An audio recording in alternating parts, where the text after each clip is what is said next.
Hey folks, going to be going through a solo play of Castles of Mad King Ludwig using the Colossal um, expansion, I guess if you want to call it, or Colossal version, basically the larger tiles. So that's what I have set up right now. Um, I'll briefly run through what I did for the setup. It's pretty much the same if you're playing the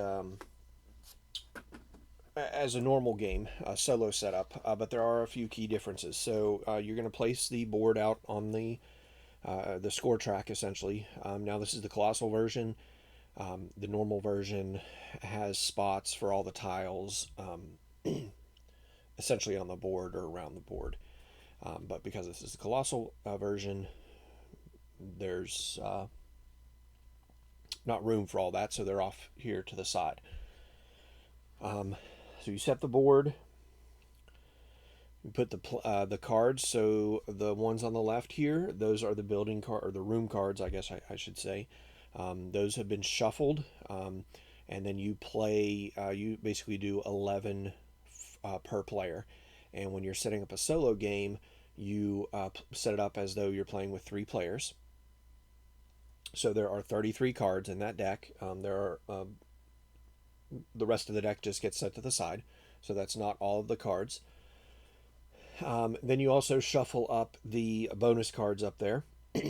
um, those were shuffled and set there. Um, we put the colossal tiles out here to the side. We counted out room tiles uh, equal to the number of, or however many players are in the game determines how many tiles you select. So I randomly shuffled each stack, and then I for rooms that are 350 square feet or larger, for 3 players there were 5 selected, so there are 5 of those rooms. The 325 count or square foot rooms were 6. There are 6 of those, and then the small rooms, anything less than 325, as well as the hallways, were 7 apiece. Um, I'm not going to play with the moats and barbicans. I'm not going to play with the towers. I'm not going to play with the swans, and I'm not going to play with the King's Favor expansions. Since this is literally my first game playing this, solo or otherwise. I didn't want to put too much in the mix. Um, Otherwise, the next steps is to set the towers up there, go through some setup for the towers. Um, a solo game, you do not play with the favor, I'm not playing with the King's Decrees, I should say. In a solo game, you do not set out any of the King's Favor tokens out there. Um, so none of those are out there. In addition, did the bonus cards. I shuffled those up and put them there. Um, in addition, in a solo game, you do not draw any starting cards to fill out the rooms that are out for purchase. So normally in a normal game, you would deal out a certain number of cards from the room deck, and then place the top tile of each one of those under the board here, under the 15,000, 10,000, 8,000, 6,000, 4,000, 2,000, and 1,000 price tags. Those are how much each room is going to cost. The room directly below it is going to cost that much to purchase. I do have my coins set up here beside me. Like I said, I'm not playing with any of the expansions. This is basically just the base game. And then for the solo game, you start. You basically just pick your color. I chose the light blue owl here, so that's going to be my foyer. I chose that one. The colossal version of the game comes with the foyers are double sided. One side has 4 entrances, and the other one only has 3 entrances. I'm just going to play with the 3 entrance one. That way, I can only build into my castle. If you choose the 4-sided one, you play with the barbicans and the moats, you can start building outside your castle as well. You get 2 bonus cards, so I drew 2 bonus cards. We'll flip them over here real quick. One of them says I get 2 points at the end of the game for each 200 square foot room I have, and then the other one says I get 3 points for each 400 square foot room I have. So these are bonus token or bonus scoring chances I will get at the end of the game. Normally these would be kept secret from the other players, but I'm playing solo. I'm just going to kind of slide those out of the way at this point, just set them to the side. And then I also started with $15,000.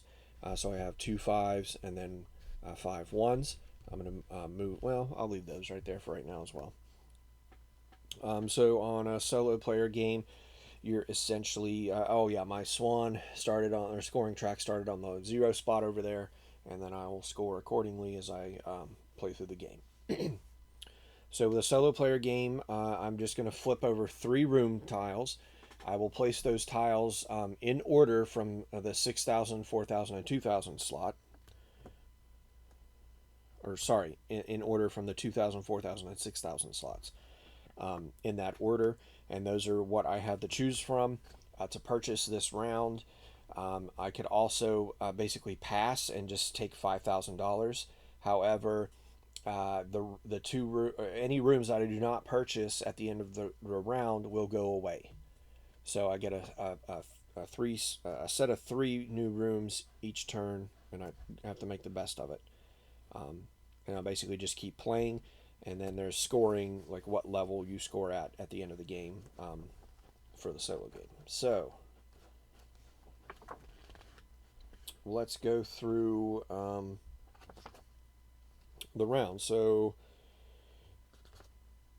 I'm gonna be purchasing tiles. So I guess let's just get into it, and I will go through placement rules and that type of stuff as we go. So I'm gonna draw 3 cards. So the first card is a 250 point room. So I'll take the 250 point room, flip it over, and it goes under the $2,000 space. It is the gatehouse. It will score 1 point at the end of the game.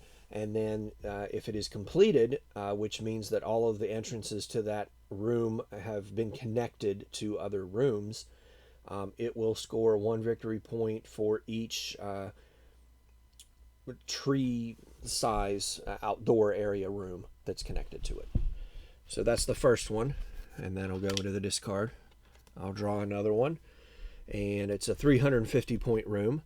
So we'll go up here and get the 350 point room, and that's going to go under the 4,000 section here, and it is the 9-pin alley, so it's a bowling alley. It will score 5 victory points at the end of the game. It is an activity room, which means the completion is actually negative points. So this one will score -1 point for each of these 4 different types of rooms that are connected to it, and there are 1, 2, 3 entrances to this room. So that'll go into the 4,000 one, and then that gets discarded. And then the next room is a 450 point room. That's one of these, and it is the coach house. It is worth 3 points at the end of the game. And then for each room connected to it that is this type of room, it gets 1 point when it gets placed, or when anything gets placed next to it. And it has 2 entrances. It's also an outdoor room. So these two, the coach house and the gatehouse, are actually outdoor rooms. And that means that no room can be placed along this northern side of the room, like the outside area. You can't put a room adjacent to that. You can put one caddy corner to it, but you can't place a room adjacent to it, basically blocking the view, so to speak. All right, so those are my 3 rooms that I have to choose from. Or I can always spend, I believe it's 5,000, or no, let's see, 3,000 for a hallway or a set of stairs. So I could just get a hallway for $3,000 and connect it to my foyer here if I wanted to. I'm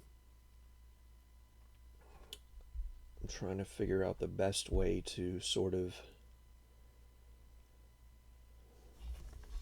I'm not really sure what I would want to do here, but what I think I will do, that's for every outdoor area next to it. There's only 2 entrances.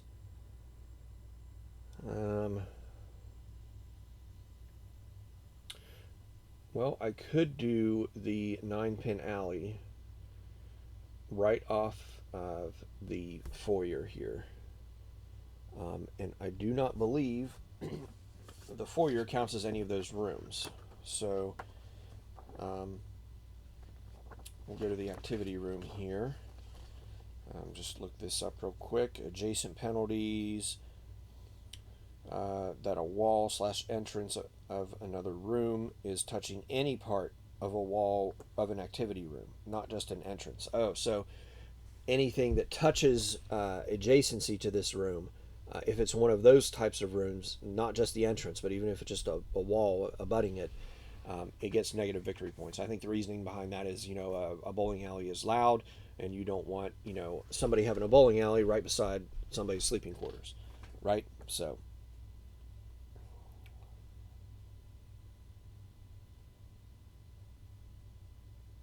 well, I don't see anything that says I can't. So what I think I'll do is I'll pay 4,000. I'm gonna take 4,000 of my money here, and I'm gonna put that back in the bank, and I'm gonna choose this one.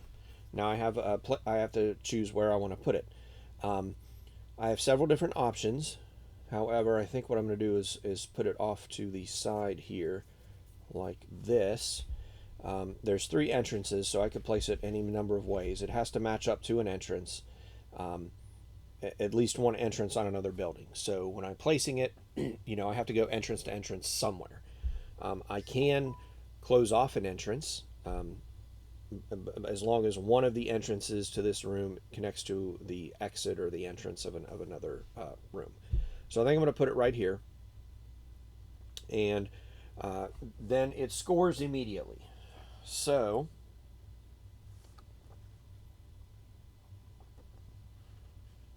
score the number of victory points in the castle shape in the upper left of the room. So that's 5 victory points. Actually, let me pop this over here so you guys can see it a little bit better. I'll just turn this on real quick. So this is the room that I'm purchasing, the 9-pin alley. You'll see the top left has 5 points. It is an activity room. That's the bottom left icon. That's the loot. It is a 350 square foot room, which is in the top right. If I was playing with the Swan expansions, then this would get a Swan token on it. And then you'll see in the center there, that is the ongoing scoring, so to speak, where anytime a room gets placed adjacent to it, it'll kind of trigger this scoring effect. And that's -1 point for any of those rooms that are adjacent to this room. So, like I said, I was going to put that right here. And I will go from there. So I score 5 points immediately. So I move up to 5. And then I would trigger the secondary scoring, which is basically the adjacency rooms. So any rooms adjacent to that would modify plus or minus my score. And then I have not completed a room, so I don't do any of the room completion scoring. And then normally this would go to the next round. So solo play, these 2 then come out. They're no longer in play. So I will set these aside here. And I will go to the next round. So the next round is 3 new cards, 3 new rooms, and we'll go from there. So I got to try to keep in mind my scoring, my bonus cards here, which are for each 200-point room I get 2 points, and for each 400-point room I get one of those as well. Neither of those came out, but it's just something I need to keep in mind as I play in here. So let's do the next 3 rooms. We have a 300-point room, and that's going to be the 2,000, and it is the guest bedroom. I guess I'll throw these over here. It is the guest bedroom, worth 3 points when constructed. It is a rest area room, or I don't know what the technical name for that is. That type of room. It is a sleeping room. That makes sense. And it will score 2 points for each of the gold rooms, which are called food rooms. So each food room that is adjacent to this will score 2 points when it's placed, when the room is placed, or when one of those rooms is placed adjacent to it. And then it would also get a swan if I was playing with that expansion. So that is the $2,000 room. The next one is a 350 point room. That's another one of these. So this is the upper hall. This is a 1 point room when placed. It will score 1 point when each food room is adjacent to it. And it would get a swan as well. This is technically is a hallway as well. That's the 4,000 point. And then the last one is a 200 point room. So this is one of the ones that I would need to build. And it is the meat locker. It is a 1 point room. It will score 3 points for each outdoor area adjacent to it. And it is a food room. And it's a 6,000 point room. I guess I could put it like that. And that gets discarded. Come on. There we go. Okay. So I have $11,000 left.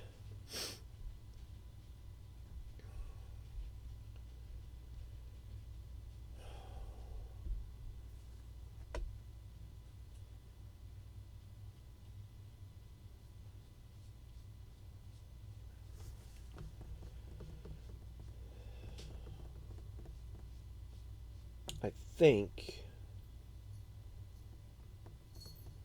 I'm going to build the meat locker for $6,000. I am. I'm going to pay $6,000, and I'm going to take the meat locker, and I'm going to put it right here.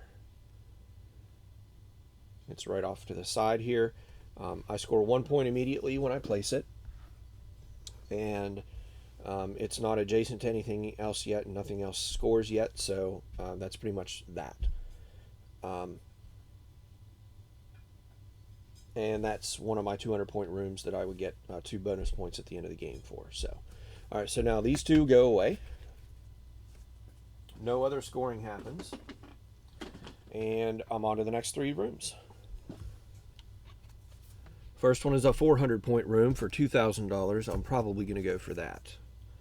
That is the pumpkin patch. The pumpkin patch is worth 2 points, and then 1 point for each outdoor area adjacent to it. It would get a swan if I was playing with that expansion. That's $2,000. That was a good draw for me. We have a 100 point room, which is way up here, and it is just a storage room. And it is a 1 point room, and it's just got 1 entrance, so it pretty much completes as soon as you place it. And each different type of room has a different completion bonus. I'll go over those when I complete a room, if I complete a room. And then we have a 325 point room for the $6,000 one, which is for Falkenstein Tower. That is one of the towers, which I'm not playing with. So we'll set that aside. Now these are the tower. That's right. I'm not playing with the towers, so this. Well,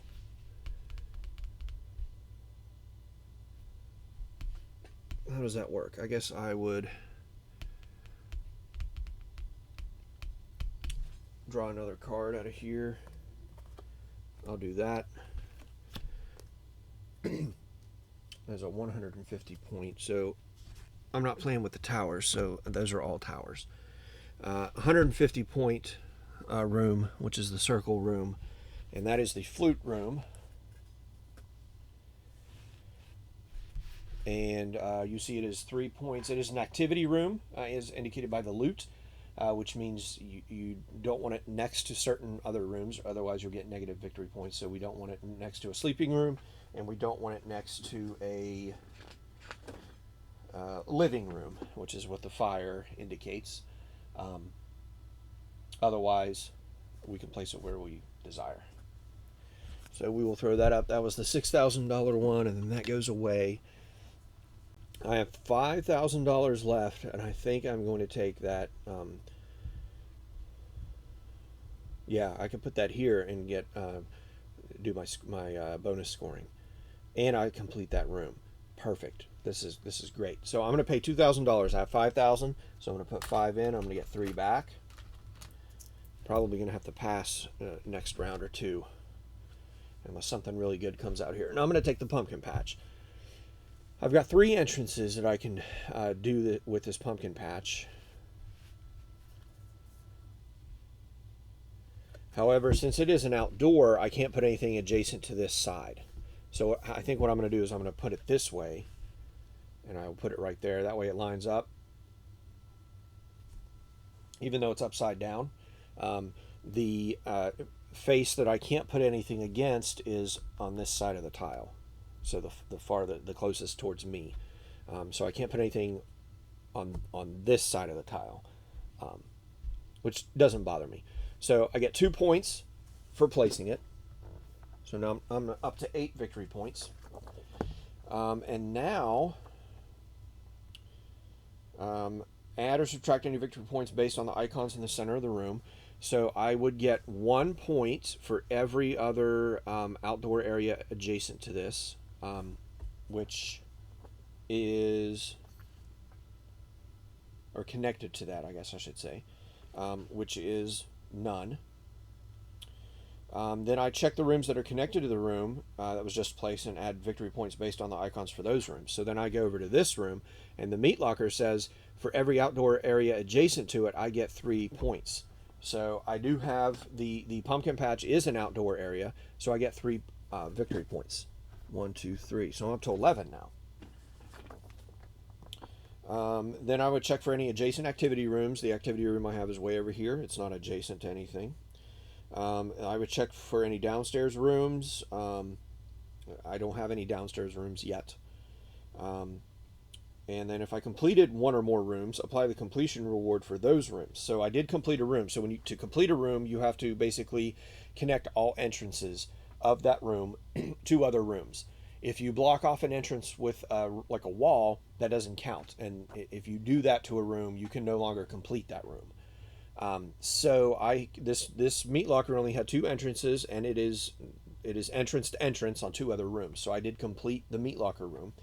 So that is a food room, and a completion reward for the food room says I take another turn immediately to either buy or place another room, hallway, stairs, moat, or take $5,000 like passing. And this extra turn would happen before the next player in the player order. So I get another immediate turn before those things go away, but I can't purchase either of them. I can purchase a hallway or some stairs, though.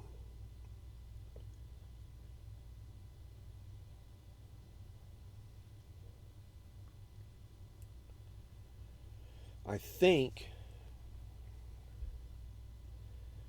I'm going to purchase a hallway, and that will cost me $3,000.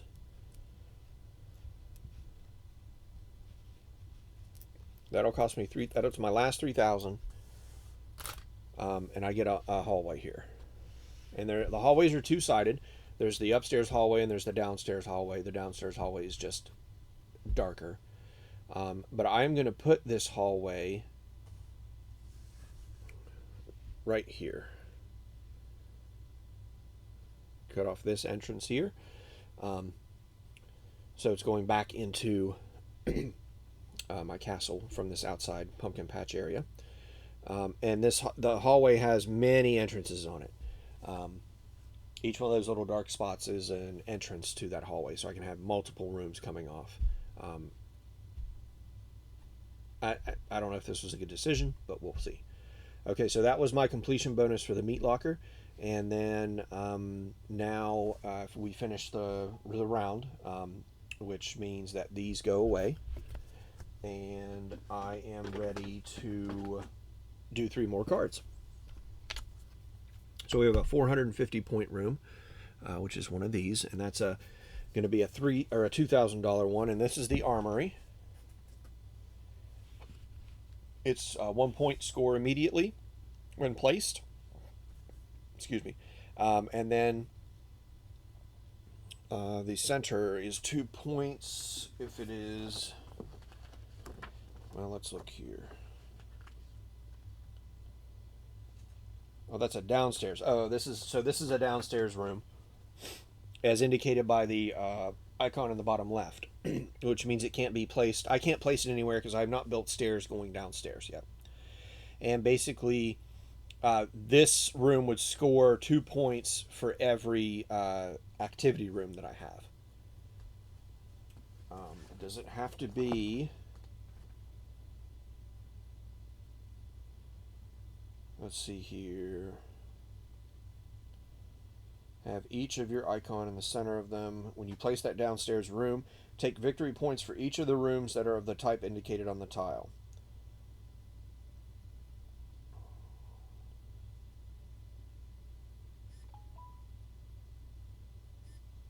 So it would get 2 points for each.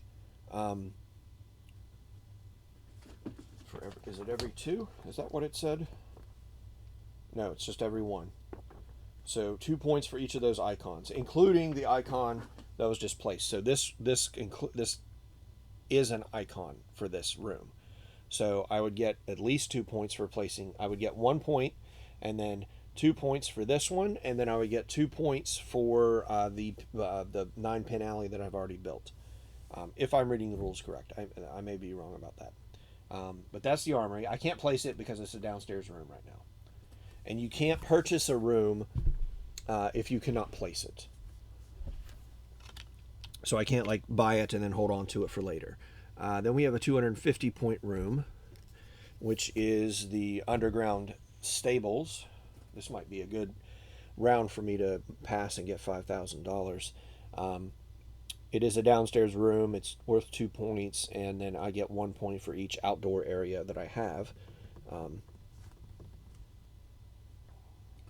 But again, it is a downstairs room, and I can't place downstairs rooms right now. And then the last one is a 200-point room. Oh, this is the one that gives me the bonus points. This is the utility room, and it doesn't have any specific middle of the room scoring options, but it does only have one entrance, so it would basically immediately complete if I were to place it, but I'm not going to be able to because I can't purchase it. So I think this round I'm basically going to have to pass, and it gives me $5,000. So I'm going to do that, and then these 3 rooms go away. And I draw the next 3 rooms. I have a 350-point room, which is here. And it is the training chamber. Looks like a training for military type stuff. 5 points when placed, -1 if it's adjacent to any of those rooms.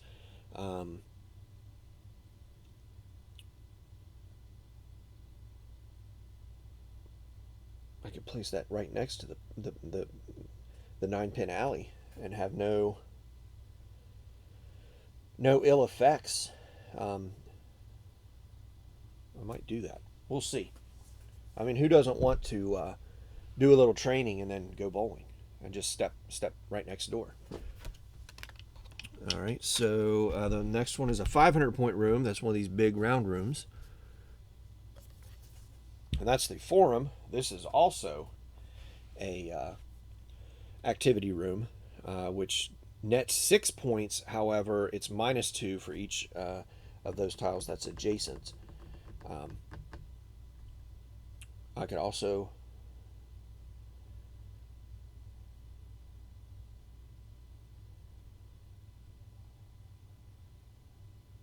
I could have that come off the front. You guys wouldn't see it. I could have the forum come off the front of this. There's an entrance right here on this side of the room there. But I'm probably not going to buy that. That's 4,000. And then the last one is a 300-point room, which is the sauna. It's worth 3 points. No middle of the board scoring effects, but it only has one entrance, so that would complete it immediately. And that's the $6,000 room. Looks like I've gone through maybe about half the stack so far. So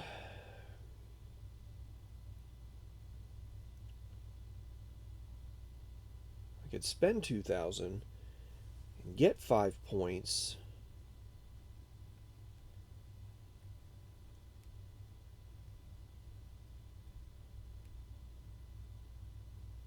Ugh.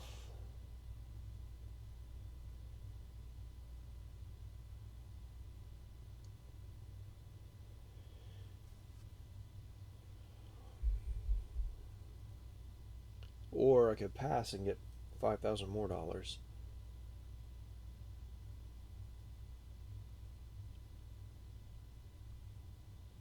Or I could spend 4,000 and get the forum and get 6 points. I actually think I'm going to pass and just take 5,000 more dollars. I don't think I'm going to take any of those rooms. All right, next 3 rooms. 325-point room, which is a tower, which I'm not playing with, so I'll just grab another card off of the deck. And now it's a 250-point room. And we have the porch. 1 point, and then 1 point for each sleeping room that is adjacent to it, which I do not have any of. However, it is an outdoor room, and it could score me points here and allow me to complete this. We'll see. That's a possibility. It would allow me to score points off of the pumpkin patch, but it would only give me 1 point. It's not a lot. All right, let's see what the next one is. It's a 100-point room, and it is the focus room. It's worth 5 points. It has 4 entrances, and it is the like a living room. Is what that symbol means. That's for 4,000, and then a 250-point room, which is an underground. It's a basement room, downstairs room, whatever it's called. It's the catacombs, 2 points, and then for every utility icon I have, I got 2 points when placing it. But I can't build it yet because I did not build a stairs downstairs. I guess I could do that now. That would cost me 3,000. But I kind of like that focus room. I'm going to buy that focus room. So I'm going to pay the 4,000, get 1,000, or pay the $5,000, get 1,000 back. Take the focus room, and I just place it somewhere. Let's place it right here. It's going to go right there. And it has 3 other entrances that I would have to cover up. But I get 5 points for placing it immediately. 1, 2, 3, 4, 5. Then these 2 rooms go away. And I have 3 new cards. We have another 100-point room. It's the cubby. It's worth 1 point. It has 1 entrance, so it would score immediately. That's for 2,000. I have a 500-point room, which is the theater. It's a 6-point room, and -2 if it's any of those rooms are adjacent to it. That could be another one that I could put out next to my bowling alley. But I'm trying to get some synergy going here for different rooms scoring off each other. And then I have a 200-point room, which is the Hypnosium. It is a 2-point room, and then 2 points for every food room adjacent to it, and there's 2 entrances to it. That's for $6,000. So now I have some options. I could score that. I could place that cubby and score it. And if I do the scoring for a utility room, I take 2 bonus cards off the top of the deck, keep one, and place the other face down on the bottom of the deck. So it'd give me another scoring option at the end of the game, which is probably what I'm going to do. So I'm going to take my 5,000. I'm going to pay that and get 3 back. I'm going to pay the 2,000 for the cubby. And now I get to place it. Where do I want to place it? If I complete this pumpkin patch, the outdoor area, I take $10,000 from the supply.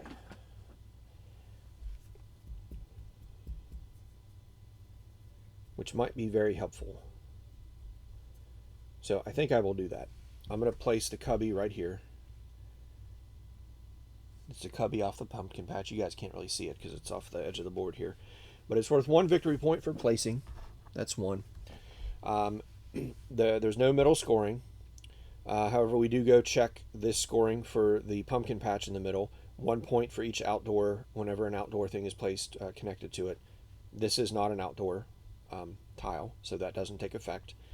But I did complete this because it only has 1 entrance. So I do get that $10,000 from the bank, or from the supply. So I will add that right there. And now I have quite a bit of money. Wait a minute, no. The utility, well, I completed both of these, that's right. So the utility room gives me 2 bonus cards, and I put 1 on the bottom of the deck.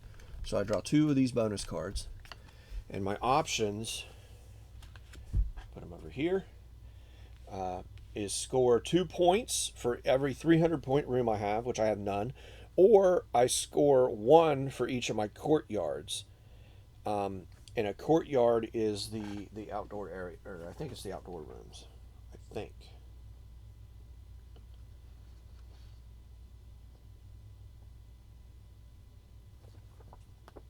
Maybe? Maybe not.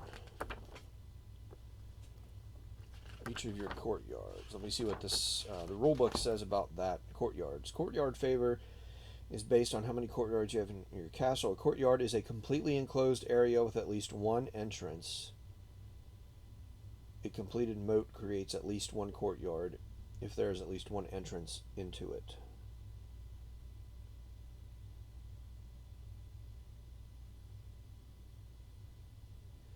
This would be, I guess, an empty space on the table. I see. So it would be if I had if I built rooms all the way around here and I had this empty space here with at least 1 entrance leading into this space and it was all enclosed. That would be a courtyard. I have none of those. I'm probably going to go for the... oh, sorry, you couldn't even see that. That would be like if I enclose this space here, like walled this off, and there's an entrance here into this area in the middle. This would be a courtyard, and I'd get a point for that. I'm probably not going to do that. I'm probably going to keep the 2 points for each 300-point room I have, and then this goes on the bottom of the deck, the one that I did not choose. So that was the utility, and then the outdoor area, when it scores, that's the one that gives me $10,000. Yes, take $10,000 from the supply. So that's where that comes in. So I completed 2 rooms, and I got the bonus for both of those. All right, so end of the round, this goes away, and I get 3 new cards. After I take a drink. We have a 300-point room. Man, I couldn't have timed that better. We have the dining room. 1-point room, and then 3 points for every living room adjacent to it, and there are 2 entrances to it. That's the 2,000 points, or $2,000 room. Then we have a 600-point room. That's one of these big boys here. This is the Rose Terrace. This is an outdoor area. It is 5 points, and it gets 1 point for each hallway adjacent to it. And there are 4 entrances, and it is an outdoor area, so I can't place anything adjacent to the top up here because of the wrought iron fence around it.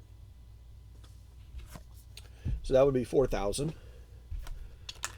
And then 150 point room is one of the smaller round rooms, and it's the quiet room. One of my personal favorite rooms. It is 4 points when placed, and then 1 point for each sleeping room adjacent or connected to it, rather. And that's the 6,000 point room. So now I have some money to spend. What's going to be the best option for me?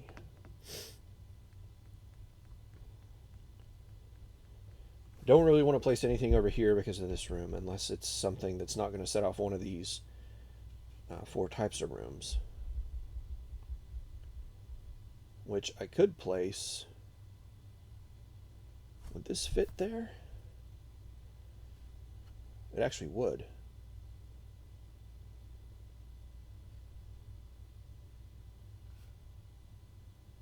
And then I could put a hallway here. I mean, that's an option.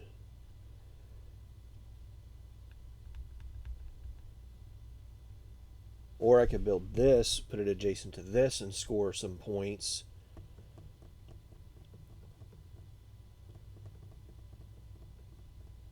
And try to enclose that, try to wall that off, basically. I think I might do that. Versus going over here.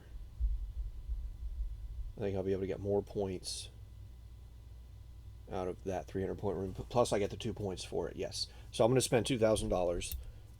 I'm going to get the dining room. And I'm going to put the dining room right like that. It scores me 1 point immediately. And then I go to the middle scoring. It's 3 points for every living room that's adjacent, that's connected to it, which there is one. So I get 3 more points. Then I would go to other rooms to see if there's any middle scoring. There's no middle scoring on that one. And then I did not complete a room, so I can't do any of that bonus. But that's my turn, and I'm happy with it. I think that's probably the best I could have done in that situation. And we will go to 3 more cards. Might be getting down to the bottom here. 100 point room. And we have the China room.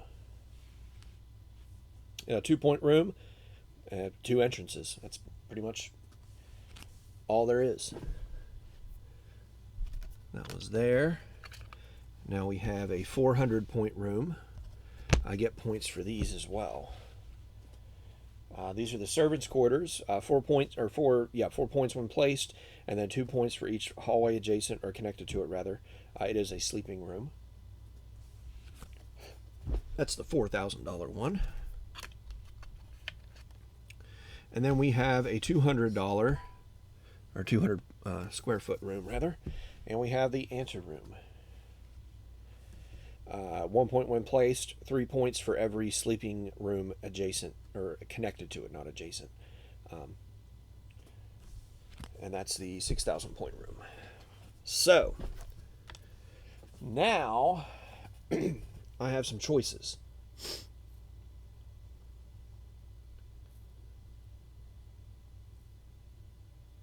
I kind of want to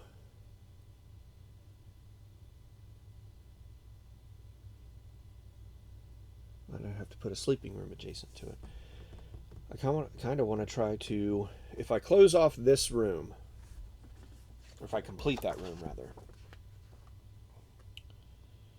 it allows me to rescore the victory points for that room. So I'd get 5 points just for completing it.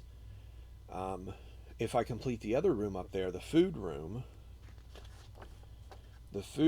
allows me to take another turn immediately, which allows me to I can buy something else. So let's see here. Can I maximize this somehow? Can I put something up there?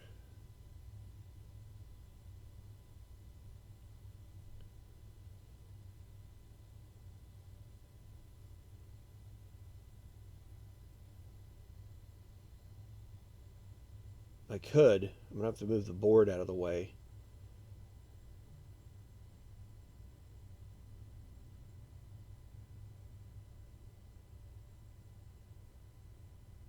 Not necessarily. I guess I could do this. I could just rearrange this for a minute. That way I don't have to move the board up there. I am going to do that though. I'm going to pay $6,000 for the anteroom, and I'm going to put the anteroom right there. So it scores me 1 point immediately. It scores me 3 points for every connected adjacent sleeping room, which there are none. This would score 3 points for every adjacent. If this room that was just placed was a living room, it would have scored 3 more points. It's not going to, but I did complete it. It is a food room, which means I immediately take another action. And with that action, I'm going to spend $4,000. Get 1,000 back to buy the servants' quarters. And servants' quarters are going to place just like that. So I get 4 points for that. 1, 2, 3, 4. I get 2 points for every hallway adjacent or connected to it. There are none. However, I get 3 points for every adjacent sleeping room connected to this one, which would give me, which is 3 more points because this is a sleeping room. So 1, 2, 3. And then I completed this room, so I could potentially buy that China room if I wanted, but I think what I'm going to do instead is pass and get $5,000. That way I have a little bit of money. I think I might have 1 or 2 more rounds left before it's the end. So I'm not going to do that. I'm not going to purchase that. But I am going to go from there. All right. So 3 more cards. 250 point room, which is the office. 4 points. It is an activity room, so it does get negative points if it is adjacent to any of those style rooms.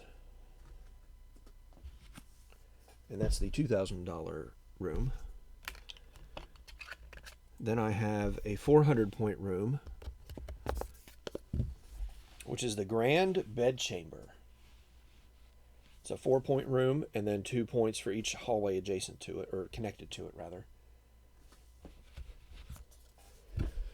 And then, is this the last one? Nope, I have 1 more round, I think. This is a 320. This is a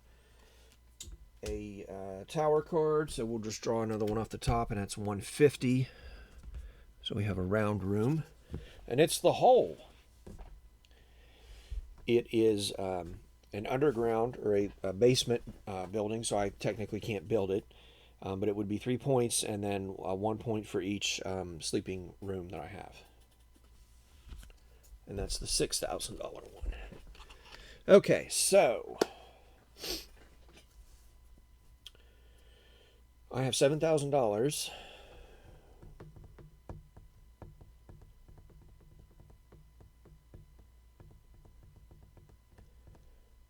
I could build a hallway.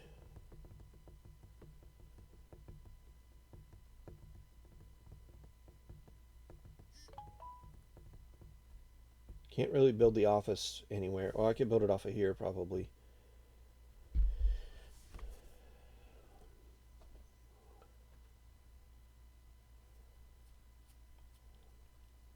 But I think my better bet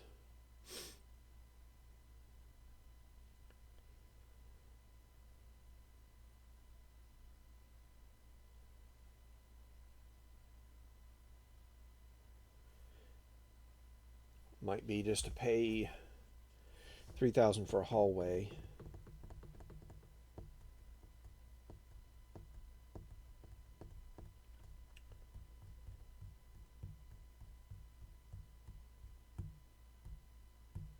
Or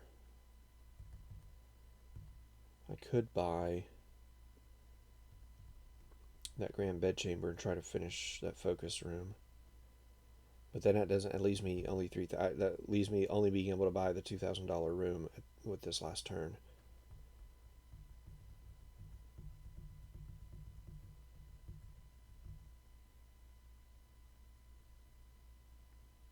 Let's go for it. Let's try it. So 5,000. It's only 4,000, so I get $1,000 back. We're buying the grand bedchamber we're going to put the grand bed chair. I can't put it here because it overlaps all kinds of things. So it has to go here. 4 points immediately. And then no other scoring takes place. And then these go away. And I think this is going to be the last round. We shall see. Yes. That's a tower. So instead we have a 200-point room. And it is the boot room. 2-point room. That's pretty much it. One entrance though, so it scores immediately. That's the one I'm going to be buying. That's the only one I can afford. We have a 150-point room, which is the parlor. 4 points, and then 1 point for each activity room adjacent to it.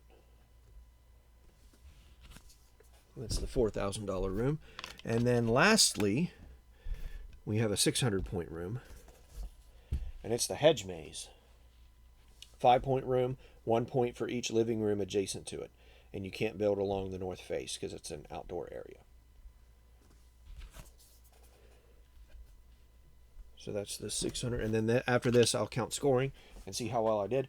I have to buy the $2,000 room because that's all I can afford. So I will take the boot room. Now, I can complete that focus room. But can this go anywhere else where it scores me more points? I don't think so. It's going to have to go here, and it fits perfectly right there. So I get 2 points for placing it. There's no middle scoring with this one. However, there is a middle scoring, or there's no middle scoring with this one. However, I did just complete both of these. So for the utility room, which is the hammer and anvil there, I get 2 bonus cards off the top, and I pick one and put the other one on the bottom. So let's look and see what we got here. These are very interesting. 1 point for each of my long hallways, so I have 1 of those, or 8 points if you have at least 10 of the 11 room sizes. I have 1, 2, 3, 4, 5, 6. I only have 6, so I'm not taking this one. I have to take this one for the single point that it's going to give me. And then this one would go on the bottom. And now I also completed the focus room, which basically allows me to rescore the points for the living room, or the living room's type of room, which is 5 points. So that puts me up to 40. And then that's the end of the round. We'll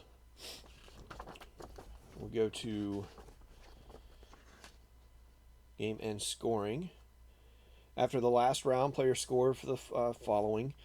Each player receives 2 victory points for each room they have from each depleted stack of rooms. I did not deplete any of the stacks of rooms. There are still rooms on those stacks.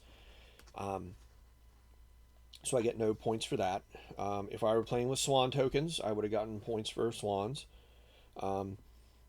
If I were playing with royal decrees, I would have gotten points for that.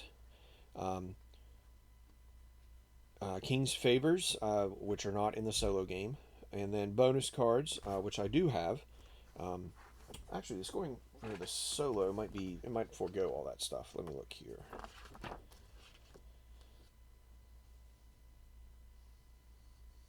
Play the game. Let's just play the game as normal. So I guess technically, if I wanted to score better, I would play with those expansions and basically get free points that I'm not going to get now. Because I think all they do is add points. I don't think there's any negative detriments to them. I did not play with the tower. So let's do bonus cards. All right, so this one is 1 point for each hallway. So I have 1 hallway, so I get 1 point. This one says 2 points for each 300-point room I have, and I have 1 of them. So I get 2 more points. This one says 2 points for each 200-point room I have. I have 1, 2, 3. So I get 6 points off of that. That puts me at 49. And then I have 3 points for every 400-point room I have, and I have 1, 2, 3 of those. So that's 9 more points. Puts me at 58. So those are the bonuses for the bonus cards. Money. Each player gets 1 victory point for every $10,000 they have, rounded down. And they give a very bad, well, it's a painful example. If a player has 29,000, they only get 2 victory points because you round that 9,000 all the way down to 20,000, or that 29,000 all the way down to 20,000. So at this point, my total score is 58, and if I go to the scoring in the solo rules section, it says if I got less than 60, which is the lowest, I am a court jester. So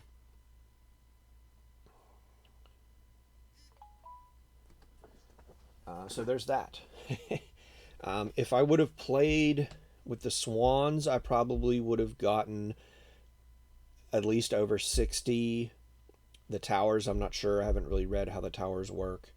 And the decrees, or the king's favors rather, or the king's decrees, I did not play with either. Those probably would have got me a few more points, I think, if I would have completed them. But overall, that's the game here. These actually would go away. So this is how my castle looks here. This is the Colossal expansion, so could probably play 3 people with this on my table using the well, in the well. If I put the top on the table, might be able to get 4, maybe, but we'll be at the edges.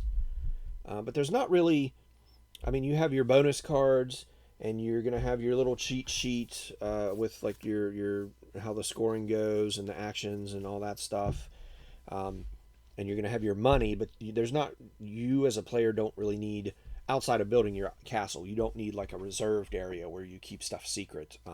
You're just gonna have a stack of cards like that, maybe another set of cards, your decrees and whatnot. So your main area is going to be your build space, and if we put that in if we put the main board, the score point board, heck, that, I guess, no, it doesn't need to be there because those tiles are huge. That could be in the middle of the board, and we're going to have to build around it essentially. Yeah, I'd say 3 players. We could probably move that over here, and get 3 players playing down here, and still have enough room. But it will be tight. It's going to be tight with 4 with the top on the table. So probably most of the time not going to be playing with the Colossal tiles unless I'm playing solo or just with 1 or 2 people. But that's okay. I am interested to play it with more people though, because I think the aspect of like, so when you play with other players, there are going to be rooms out here under each of these costs, and the master builder, so basically the first player, gets to determine which buildings go under which cost. So if they know somebody really wants a room, they might put it at $15,000. At the end of the rounds, when you play with other players, the rooms do not get wiped. They stay out on the board. I think there's a lot more passing to get money. The other thing is that when you play with other players, whoever that master builder is, the first player, when the other players buy their rooms, they pay the master builder their cost. It doesn't go into the bank. It goes to the first player. The caveat is, even though the master builder gets to rearrange the building or the rooms to determine their cost on their turn, they get last choice. So the player to the left of the first player gets to start buying a room and placing it, and then so forth and so on, all the way back around to the master builder. So they get to set the prices, but they don't get to choose until the very end, um, which I think is very interesting. I really want to see how that works. Um, the King's Decrees give you different starting options, I believe. Um, or they just give you different abilities. Yeah. So like one of them here says you get 8 points when you complete a activity room. So like this 9-pin alley, if I were to complete it, I would just get 8 points. Um, there's another one here that says I can take 2 different completion rewards when I complete 2 downstairs rooms.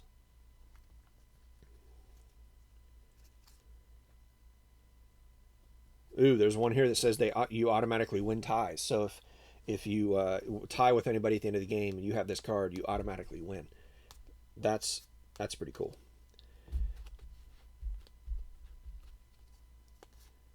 Win ties, or no, win tie. This is for the favor. Win ties for favor ties. Um, so that was the King's Favor tokens. That's something that doesn't get played with when you play solo. But there's these poker chips. So and they have there's just one that has a picture of the coin on it. Um, those get chosen, and then you can get additional ones, but it also affects end game scoring. So like the person who has the most of that gets a certain amount of points. The second most of that gets a certain amount of points, and so forth and so on. This one here that says win ties only refers to those. So you would win ties normally. Like if 2 players tie, they add the points for those 2 positions together and they divide it by 2. So this person would just win that tie automatically. Um, this one is 12 points for all first place King's Favor tokens. So if you whoever gets first place gets 12 additional points. Um, this one says rooms are completed even if some of the entrances are blocked. So that would mean like if let's say I had this like here and something caused me to put this tile like this, right? So this entrance is blocked by a wall. That does not complete this room. However, if that card was out, that would complete this room. So that's a pretty powerful card. These are the King's Decrees, and the favor tokens we just discussed. The swans were a set of different colors. You get points for how many you have. The towers, I'm not quite sure on. I didn't read too deeply into those. The moats and barbicans basically go around your castle. You create a moat around it. If you complete it, it's worth a bunch of points. And then you can't. There are restrictions, like you can't have. I don't think you can place an entrance that goes to the moat or anything like that. Like you have to be very deliberate with your placement of it. But this was fun. I did enjoy this a lot. The solo was but I mean, honestly, what can you do? That's pretty much what you have to do in these games. Is it's a race for points essentially, or just see how high you can score. Rather, I guess I should say. But it did okay. It allows me to use the larger rooms, which is nice. And so it would have been much smaller if I were using the regular rooms. Which, like I said, I'll probably have to do if I play with like 4 or 5 players. This plays up to... How many does this play up to?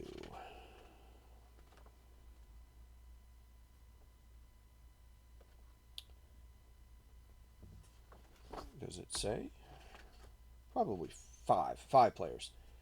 But they recommend not playing with 5 players unless you are experienced. So anyways, that is Castles of Mad King Ludwig. I enjoyed it. This is not magnetic. these swan tiles, or these swan pieces, have metal on the bottom, and I thought this was going to be magnetic, but it's not. Maybe the normal board is. That might be the case. The normal board might be magnetic, but the Colossal board is not magnetic, which is interesting. But anyways, yeah. So that was Castles of Mad King Ludwig solo mode with a court jester. Thanks for watching.